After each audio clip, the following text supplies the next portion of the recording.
evening. I hope that you have had a very beautiful Monday. Let's just say your week has started on a very good note. Welcome on board. This is a daily report right here on TV47, and I'll be standing in, or of course sitting in, for George Maringa, who had a long journey for the better part of last week. That is to the United States, but all in all, he'll be joining you some other time. At this very point, we have lots lined up for you. That is, of course, in the world of news, and that's the business of the night. I'll be updating you about all this in a bit. Let's take a look at the highlights.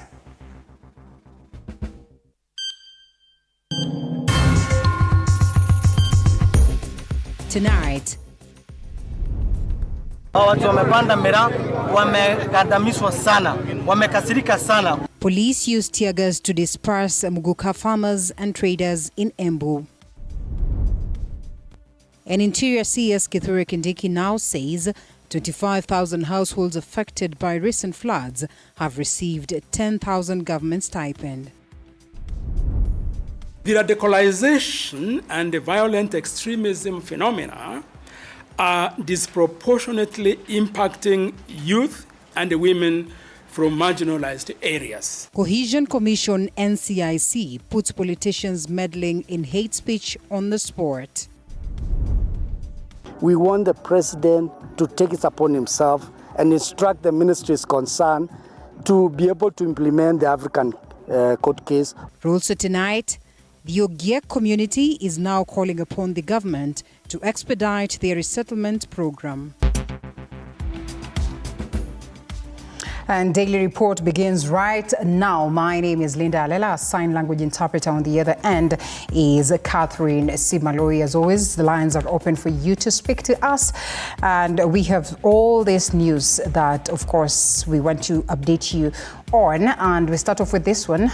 That is tonight, Cabinet Secretary for Interior Kithure Kindiki has maintained the directive ordering 40,000 families living within the riparian reserves of the Nairobi, Mathare and Ngong rivers remains irreversible, and that the government will continue to remove all structures erected within a 30 meters radius of the Nairobi Rivers ecosystem. Moige William with that. The national government has maintained its hard stance on evicting people living within riparian reserves of the Nairobi River ecosystem. Interior Cabinet Secretary Kithure Kindiki hinting on more evictions to follow soon, as the government will not reserve its earlier directive to vacate people living within a 30 meters radius from the river. Kindiki insisting the evictions are a national security project aimed at creating resilience of Nairobi to withstand the shocks of climate change and mitigate the loss of lives, property and livelihoods in the likely event of future torrential rains and the consequential flooding. According to Kindiki, the directives issued were of national interest and will not be shelved due to ethnic, political or parochial interest. Already 181,000 people in 40,000 households have been vacated according to figures by government, further highlighting families facing eviction are set to receive a stipend of 10,000 shillings, where some 25,000 households have received a pledged amount to enable them relocate. Also, Kindiki noting no one will be allowed to rebuild structures along the riparian corridor, and instead the vacated areas will shortly be trenched to allow for the establishment of recreational facilities for access by members of the public. The Interior Ministry notes dozens of families perished in the dead of the night, swept by raging flood water as they slept in residential structures illegally constructed for rent within riparian reserves, where the government believes the reclamation will solve the issues of destructive stormwater while at the same time boost security for communities living around. Moige William, TV47. And from the first story of the day, now chaos erupted, or farmers, of course, were witnessed, having a clash. That is, of course, in Runyenjes, Embu East sub-county Monday. This, of course, as tensions escalated as locals blocked the Embu-Meru highway, prompting police to disperse tear gas to disperse, of course, angry crowd. Agitated traders ignited bonfires and used various structures to obstruct the busy way. Amidst the chaos, several traders were arrested, while community leaders vowed to continue with the fight for their lives.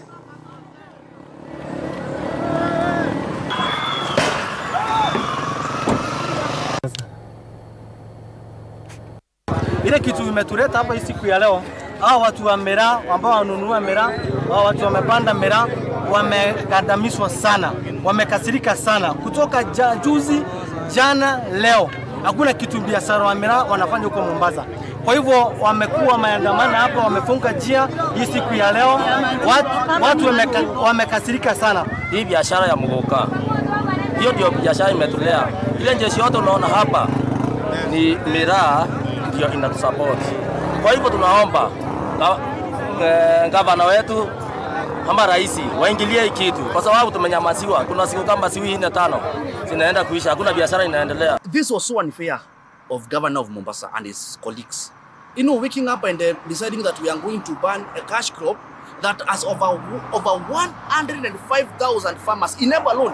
In fact, if we follow that, that chain, we have over 1 million people affected. Tunaomba president, please, tafadhali kuja saidia wakulima.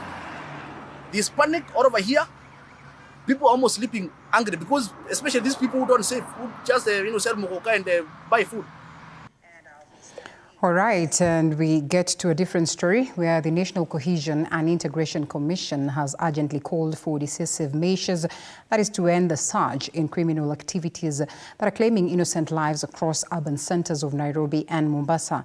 In response to this, NCIC Chairperson Samuel Kobia says that the Commission has established the Peace to the City Initiative program, whose inaugural activity is to convene the Vulnerable Youth Summit.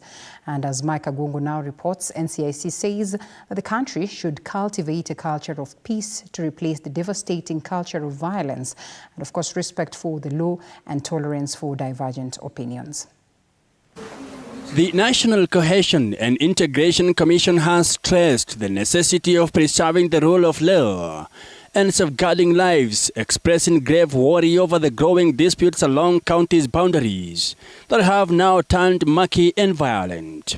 NCIC Chair Samuel Kobia now says the Commission has identified land and boundary disputes as enduring sources of conflict in the country, estimating that 33 out of the 47 counties have boundary-related conflicts. The radicalization and the violent extremism phenomena are disproportionately impacting youth and women from marginalized areas. The Commission has mapped out boundary disputes along Kericho Kisumu, Isiolo Meru, Turkana Baringo West Pokot counties, Kitui Tana River counties, Makueni Taita Taveta, Kisii Nyamira, Kwale Kilifi, Kisumu Nandi, Kisumu Vihiga and Migori and Narok counties, which the Commission says are the hotbeds.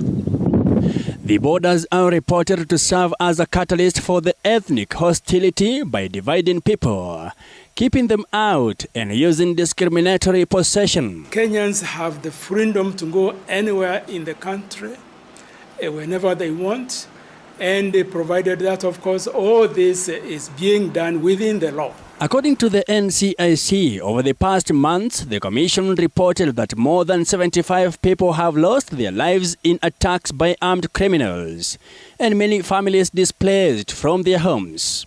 Kobia called for political leaders in the impacted areas to take the initiative and organize meetings targeted at resolving the underlying causes of the violence while denouncing the criminal acts. We have continued to monitor hate speech cases, both on social media and other public platforms. We are happy to report that the cases of hate speech have gone down significantly as a result of continuous engagement with the public on the need to mitigate hate speech and ethnic contempt. The Commission has since received 67 cases related to hate speech and ethnic contempt, out of which 43 are under various stages of investigations.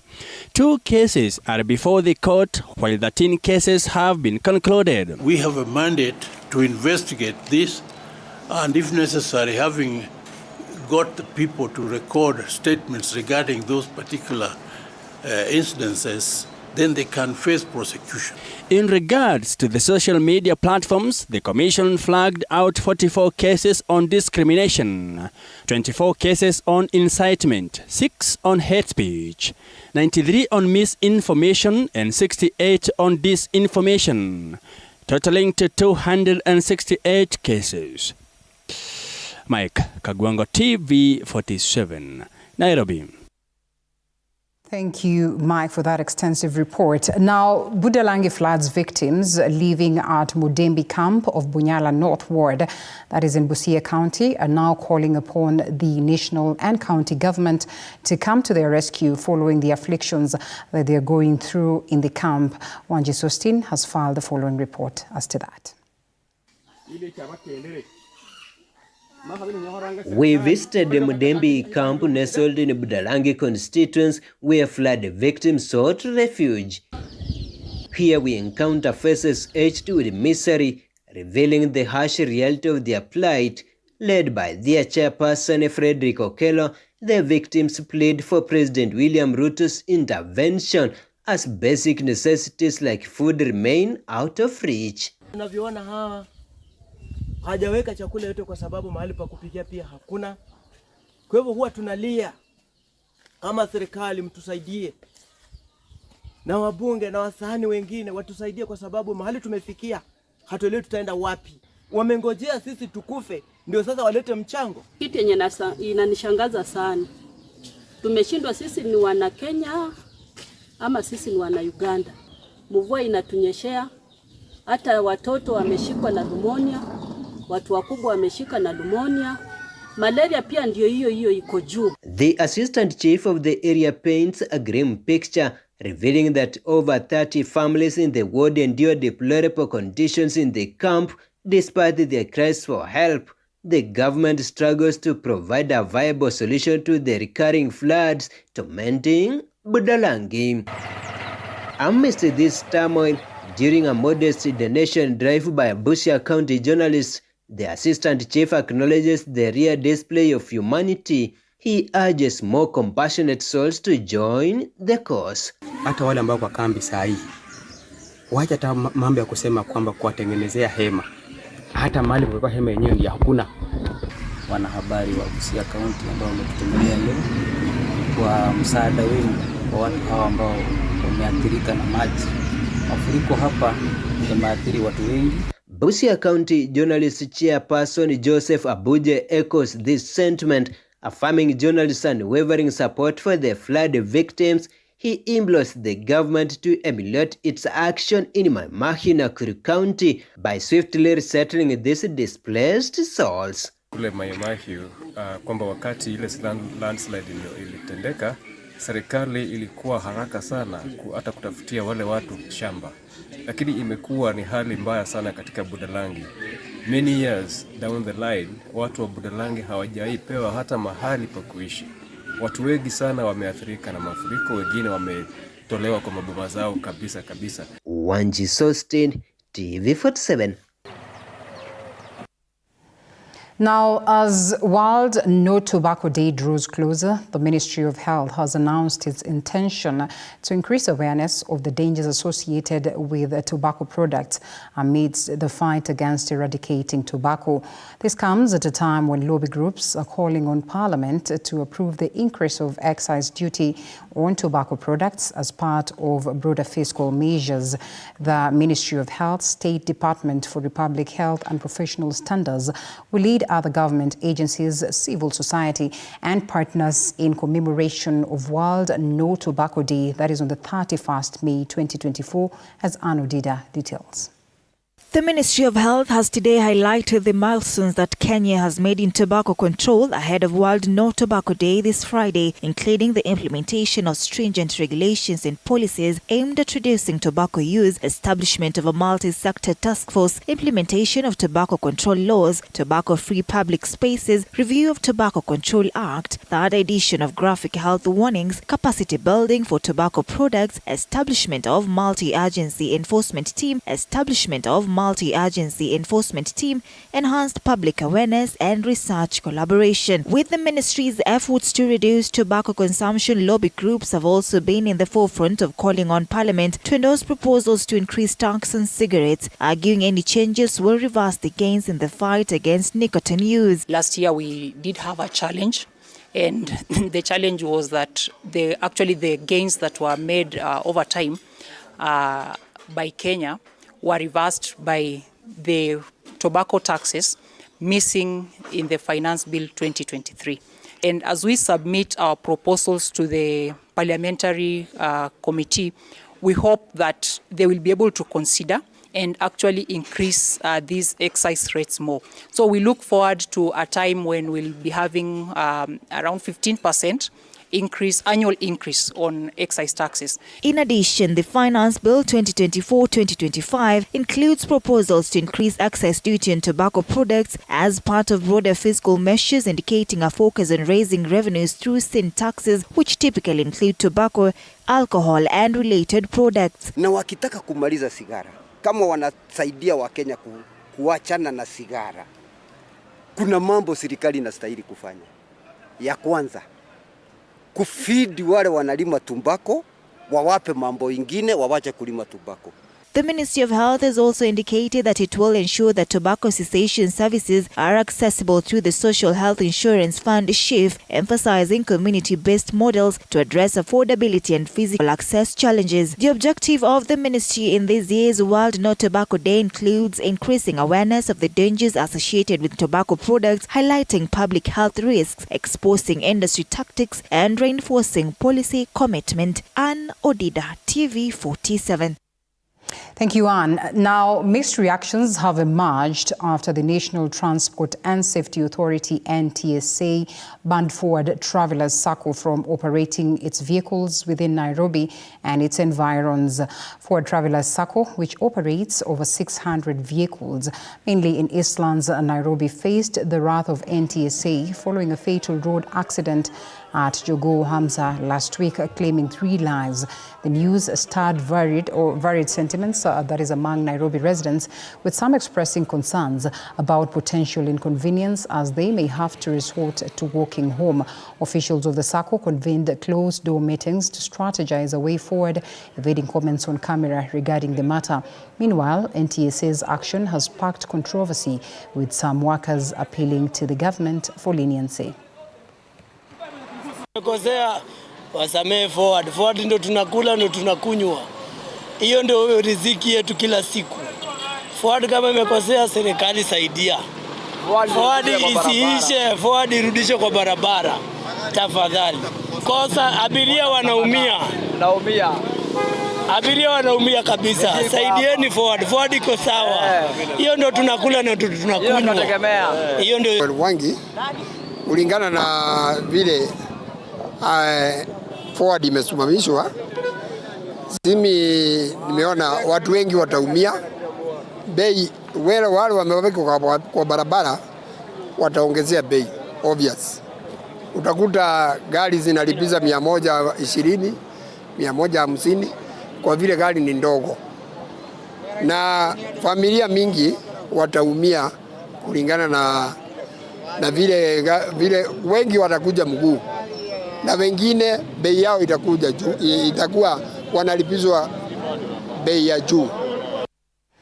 Once again, junior secondary school JSS teachers have staged nationwide demonstrations demanding that the Teacher Service Commission TSC then fulfills its promise to offer permanent contracts, as our very own Isaac Famba tells us. Teachers took to the street to express their anger and frustration, calling on TSC to address their concerns, as they warned that they would not return to work until their demands were met.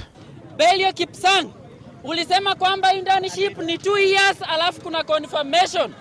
Si tunataka kukuambia ya kwamba Koti ilisema internship is illegal. I want to send this message to the president. You are from US. I know you have goodies for us. We are not going back to school. If there is anybody telling you that you are in school, they are lying to you. We are not going back to school until we are compensated and we are employed on permanent terms. Asante. In Kericho County, NAT Deputy General Secretary Hesbon Otieno urged the teachers to resume their duties while negotiation with the TSC continue. Kwa hivyo hao walimu waende polepole, tunawazungumzia na tunajua tutafaulu. Kwa hivyo hao walimu tunawaomba, na tulisema Secretary General alitoa statement. Tunawaomba Jumatatu warudi kazini. Focus power! In Narok County, teachers demanded the TSA respect a court decision that banned contract services for all junior secondary school teachers. And we said we are not going back to class until TSC confirms the moguls. Moguls power! Money will come on us. In Nairobi County, despite assurance from the Labour Committee of a session later this week to address their issues, teachers have vowed not to return to work until tangible solutions are provided. Then we want to appreciate Parliament because the Labour Committee has invited us to appear before them on Wednesday. So we are calling upon all moguls in Kenya, the JSS teachers, hold on, endelea kupigana kwenye streets. We are now entering into a very important phase, a phase of dialogue. Dialogue is very important. The moment we start talking, it means we are being listened to. Kindly moguls, endelea hivyo hivyo, shikilia hapo until the day that we get P&P. What is the cost for hiring on permanent and pensionable all the 46,000 JSS and other interns and bringing back time from January 2025 to July 2024. Let's also not subject these interns to further interview. We have told the Teacher Service Commission, any serving intern straight away become permanent and pensionable. No further interviews, and we don't take new teachers until we clear with the interns. Isaac Famba, TV47.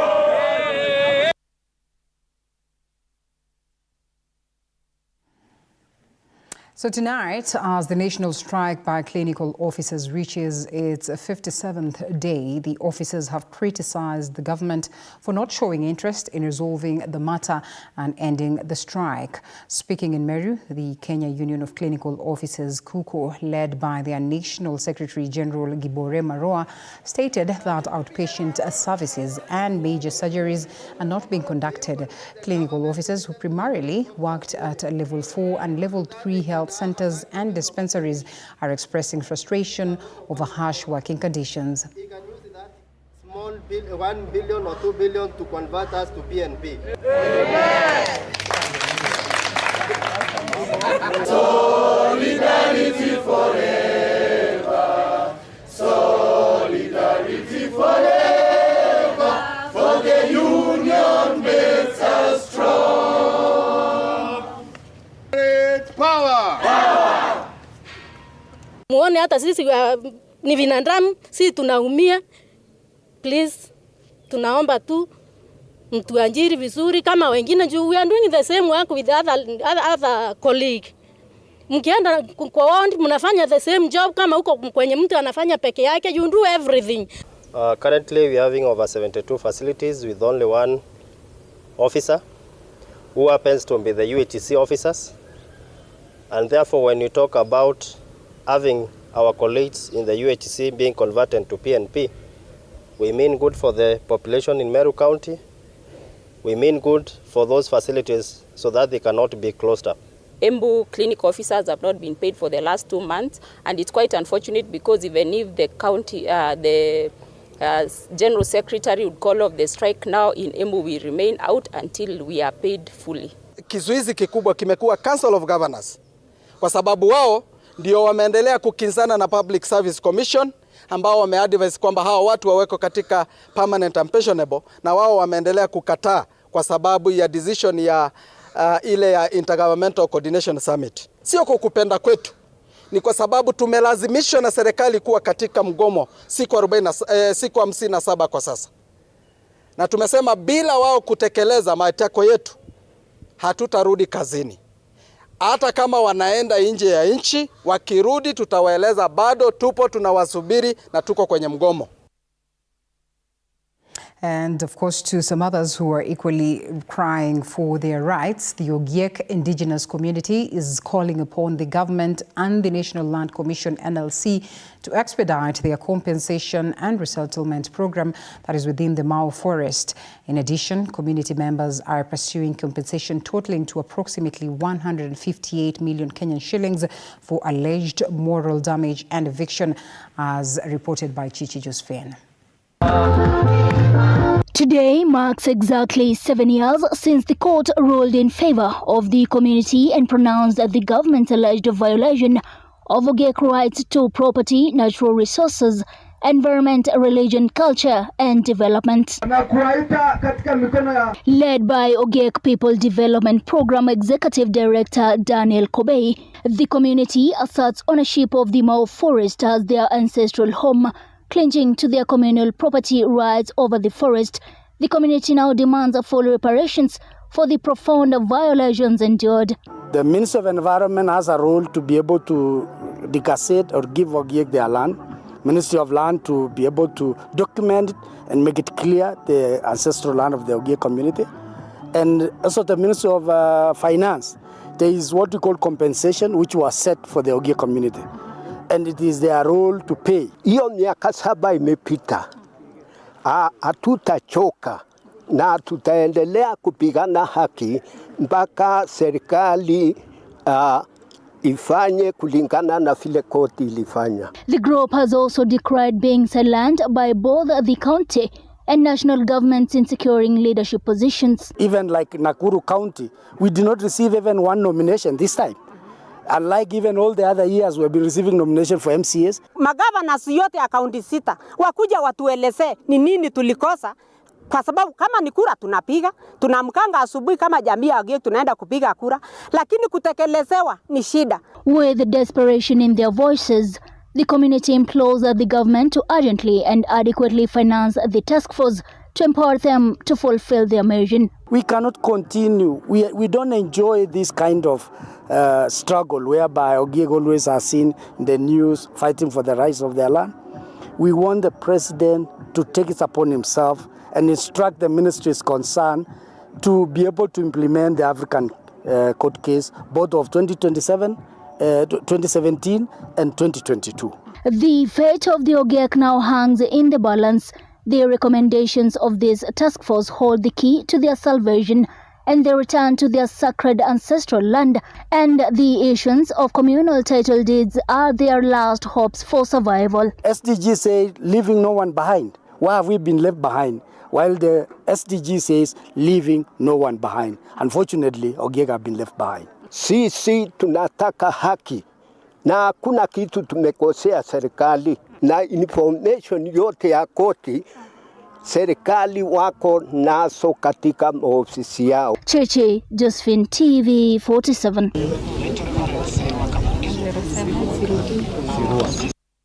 That story by Chichi takes us for a quick short break. We still have more lined up for you, so don't you go anywhere.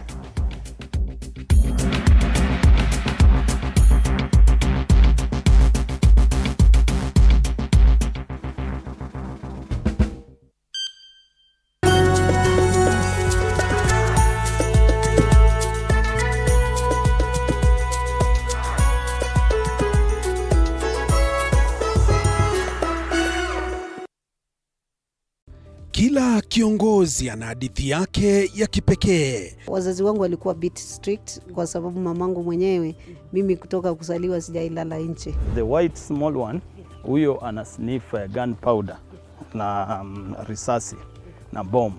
Alafu huyo mwingine ni ridgeback ana sniff simba. Even the employees knows that, so when in the boardroom is the chairman, the CEO and the rest of. What point are you a wife?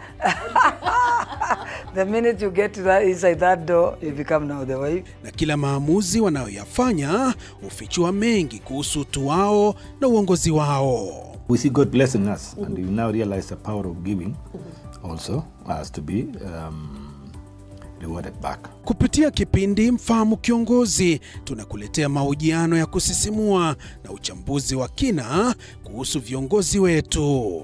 Pick your core business as the bigger stones. Put them in your diary first. Give priority the bigger things. Usikose kila Alhamis saa 1:30 jioni.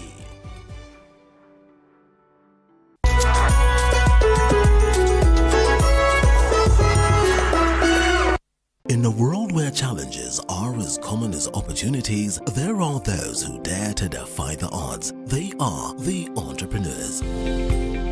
Entrepreneurship isn't just about starting a business. It's about embracing uncertainty, pushing boundaries, and turning dreams into reality. Hata ambao ni pesa ya kusave, wallahi.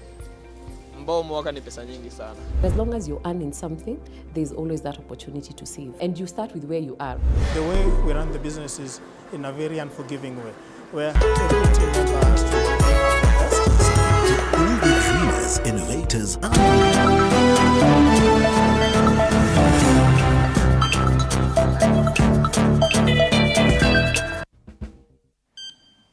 Well, thank you for keeping it TV47. This is the daily report. And of course, Power and Politics will be taking a breather this week.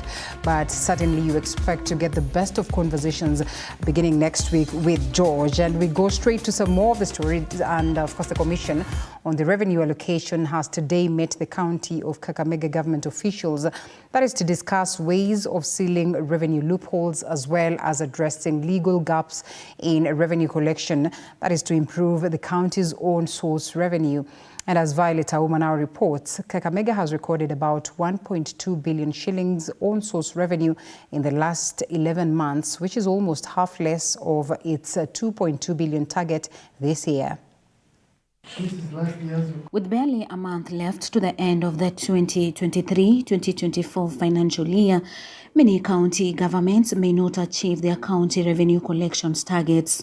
This is according to the Commission on Revenue Allocation, CRA. Our potential study actually that we conducted, says that county governments are able to raise 216 billion.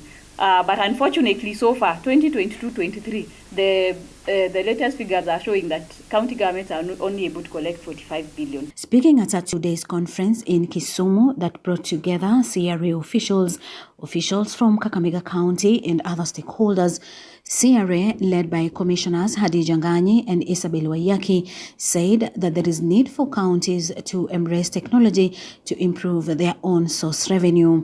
We are coming up actually with an integrated county revenue management system, so that you don't have counties having their own small ones, a lot of administration fees, so that we have one. Kwa mfano, Kakamega County ina uwezo wa kukusanya takriban bilioni 5.8 kila mwaka. Mwaka umepita wameweza kukusanya bilioni 1 na milioni 3 peke yake. In 2022-2023 financial year, Kakamega County recorded a 1.3 billion shillings on source revenue against its 1.8 billion shillings targets. This year may be worse. With only a month to the end of the financial year, Kakamega has so far collected 1.2 billion shillings against 2.2 billion shillings targets. Kuna county sahi ambayo imesurpass their potential. Ile county ambayo imesurpass their target, kuna tofauti ya target. Ile county yenyewe imejiwekea target ni Taita Taveta County peke yake, zingine bado. Kakamega County Finance CEC Livingstone Imbai has attributed it to various challenges the county faced at the time. Lakini kwa sababu ya siasa mbaya ambayo ilitokea ya kwamba mbolea ni gushi, tulipoteza karibu milioni 78. Shida ambayo pia ilitokea ni mgomo wa madaktari. Mwezi wa 3 madaktari waligoma karibu mwezi mmoja. Sababu ya hiyo tuliweza pia kupoteza ushuru zaidi ya milioni 100 kwenda juu. They collected around 47 million. In the county, public health service is a leading revenue stream which has increased by 36%. Others are parking fees, business permits, among others. Na unapata Kakamega County ni mfano bora kwa kaunti zote ambayo iliweza kufanya kitu tunaita ring fence facility improvement fund kwa hospital fees. Wakati wanakusanya pesa katika hospitali, hiyo pesa inabaki kuimarisha huduma za hospitali. According to the commission, meeting with counties will not only help in improving counties' revenue that will help settle pending bills, but also address legal gaps in revenue collection. Violet Auma, TV47, Kisumu County. That then would be a story of hope. Remember, of course, upon the coming of devolution, the biggest question is just how we can get all the counties, or most of the counties, then collecting revenue that is enough to sustain them.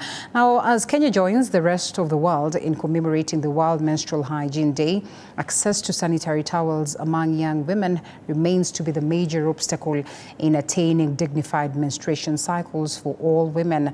Stakeholders are now challenging the government as well as the private sector to invest more in ensuring that every girl remains fully productive during the menstrual cycles, as Arnold Adidi details. Menstrual hygiene has long been a topic many people have avoided discussing. However, the need for community education on this matter has grown to combat the stigma surrounding it. As Kenyans join the world in marking International Menstrual Hygiene Day, stakeholders are acknowledging the progress made. Despite this, many girls in Siaya County still struggle to access sanitary towels. Maida Nyawade, Director of the Department of Gender in Siaya County, highlights this ongoing issue. I challenge them to try and find alternative sources of sanitary pads. Even as we wait for other people to support us, let us be able to create our own sanitary pads from the resources that we have at home, so that we do not make ourselves vulnerable to people who prey on the young girls. Stakeholders emphasize the importance of further sensitizing the community about menstrual hygiene, noting that discussing the issue publicly is still considered offensive by some. So as the organization, we are trying to break the taboos that are within our communities, and now we do create awareness in various communities, because there are many taboos that are affecting our girls, and most parents don't know how to address them, so we do try to create awareness. In Vihiga County, local leaders urge the government to expand the free sanitary towels program to include secondary school girls, as those from low-income families remain particularly vulnerable during their menstrual periods. Tunataka mtoto msichana akuwe kwa shule, tunataka wakati wa hiyo mambo yao msichana akae dignified in class, akiwa attentive, akisoma, asimiss any lesson. We want the girls to go to school. Kindly consider our secondary school girls as well. Kwa sababu unaona hawa watoto wamekuja ni wa primary peke yao. There is an assumption that we have made kwamba wale watoto ambao wako secondary schools wazazi wao wanajiweza. That is not the case. Especially our day schools. I want to request you, Mama County, next time consider them, bring them on board. International Menstrual Hygiene Day is commemorated on May 28th each year. This year's theme is Together for a Period-Friendly World. Stakeholders stress that continued efforts are essential to ensure the society fully understands, embraces, and supports good menstrual hygiene management. Arnold Adidi, TV47. The World Bicycle Relief today donated bicycles to 75 students of St. Patrick's Segere Secondary School in Siaya County, enabling them to commute to school with ease. And according to Peter Wechuli, the program's manager of World Bicycle Relief, the organization that is in partnership with the Ministry of Education has donated over 3,000 bicycles to students in Alego Usonga constituency over the last 7 years through its Bicycle for Education Empowerment program. One more out. Thank you so much. Thank you, the County Director of Education. Tupatiwe baiskeli moja hapa.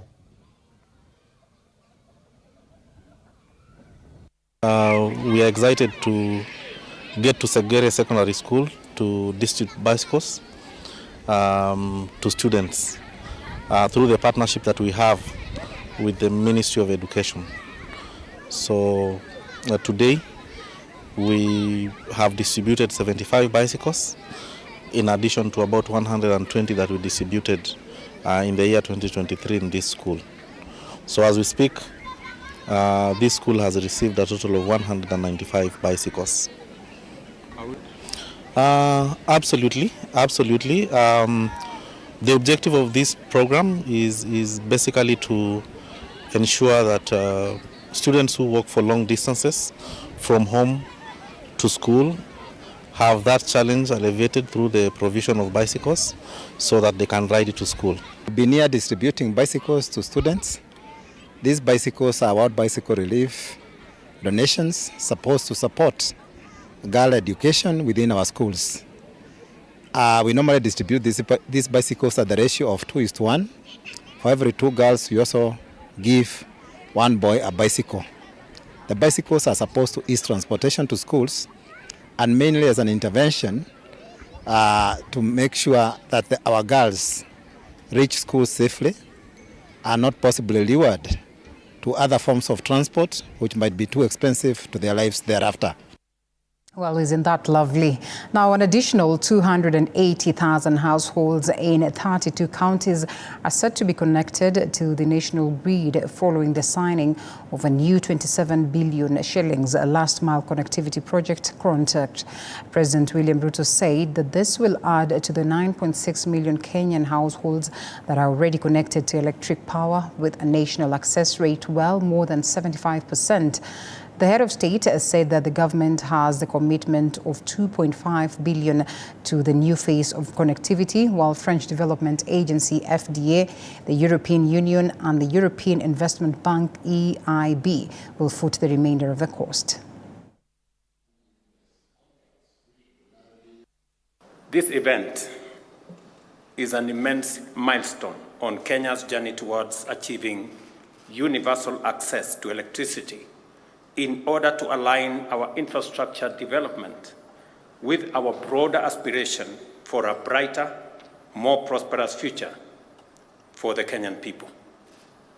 In the beginning, this vision was not just seen as bold and ambitious.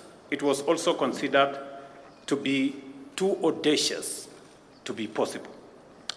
But it has become possible due to resolute commitment to deliver consistent investment of resources and determination to ensure that every Kenyan household, regardless of location, enjoys reliable and affordable energy.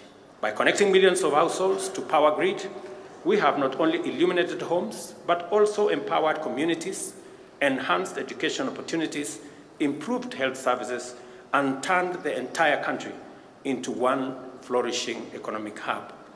The last mile connectivity project is also news to the hustler economy, the micro, small, and medium enterprises, which is the engine of our economy, benefits immensely from reliable power, enabling them to operate efficiently and by expanding their reach, capability, and output.